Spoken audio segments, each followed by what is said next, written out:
Magandang hapon po sa inyong lahat din po. Apo, yes sir, live po tayo sa TV5, T3 po ito, Erwin Tulfo and Ben Tulfo.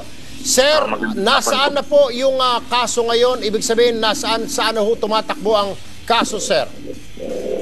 Meron na po kaming mga pinadala pong mga request sa Forbes Wood Height, tsaka yung sa security na sumasakop dyan sa Forbes Woods para makakuha po kami ng CCTV footage, yung guest list at iba pong mga dokumento na kinakailangan para mabigyan po tayo ng linaw dito sa mga akusasyon na binibigay po ng mga aggrieved parties.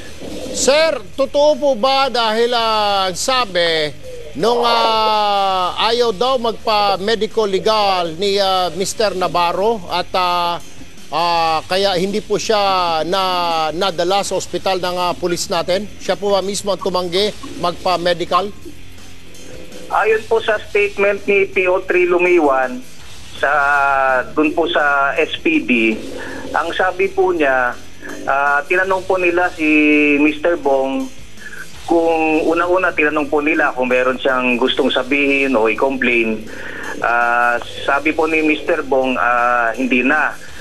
Sinabi rin po nila kung kailangan na kung pwede siyang madala sa ospital. Ang sabi po naman ni Mr. Bong, ayon kay PO3 Lumiwan, mas ginusto po ni Mr. Bong na makauwi na lang. So nagpahatid na lang po siya sa mga pulis doon po sa Southern Police District. Lilinawin ko lang, Colonel Asis, nung kausap po ni PO3 na si Presinto, si Bong Navarro, tama po? Po? Nasa presinto si Bong Navarro ng mga oras na yun nung kausap si PO3, correct? Nasa Southern Police District. Paano po siya napunta doon, sir? Siya po ba hinuli? How did he get to the Southern Police District headquarters, sir? Base po sa report po ni PO3 Lumiwan, dinala po nila Cedric Lee at Benice Lee. Itong si Mr. Bong by virtue ng citizen's arrest dahil meron daw pong nangyaring attempted rape as alleged by...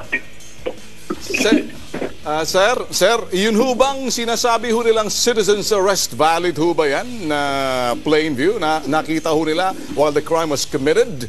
Or was he taken against his will or voluntary ho? Hindi namin maintindihan. Citizen's arrest could be done, plain view, nakita nyo, ginagawa while the crime is being committed. Wala na hong kinakailangan doon na tiyempuhan. Pero dito ho, nakita ho ba nila si Bong na may ginawang something na kaya ginawa yung citizen's arrest? Baka nagkulang ho yung mga pulis natin dyan. Base po sa report nga po ni PO3 Lumiwan, in-interview din po nila si Mr. Bong. Tinanong nila yung side ni Mr. Bong, hindi po nagbigay ng any statement. Tsaka manifest po yung complainant na inuurong po hindi na po niya itutuloy yung case against Mr. Bong. Sir, quickly lang, alam niyo ho, pag citizen's arrest, ginagawa lang ho yun sa mga snatcher Ginagawa lang ho sa mga snatcher, plain view, nakita ho, may ginagawang krimen. Dito ho, hindi ho pwedeng gawin citizen's arrest. Citizen's arrest is forcibly arresting someone in the act while the act was being committed. Yun ho ang definition of citizen's arrest. Ang isang reputableng mamamayan tulad ho ni Bong, kilala, at itong mga anak na mayaman, hindi ho pwedeng gumawa ng citizen's arrest kung nakita ho nila. Yun lang ho aking take ho para dyan sa sinasabing citizen's arrest na yan. Tama po yung tama po yung sinasabi nyo.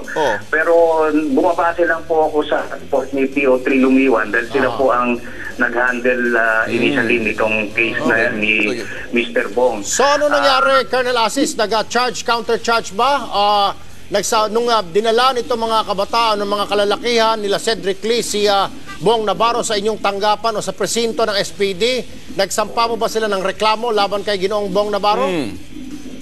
Hanggang ngayon po wala pa po kami nare-receive na official complaint. Pero nanawagan na po kami sa kanila, pwede nga po na makipag-ugnayan sa amin para mapursige po natin yung complaint.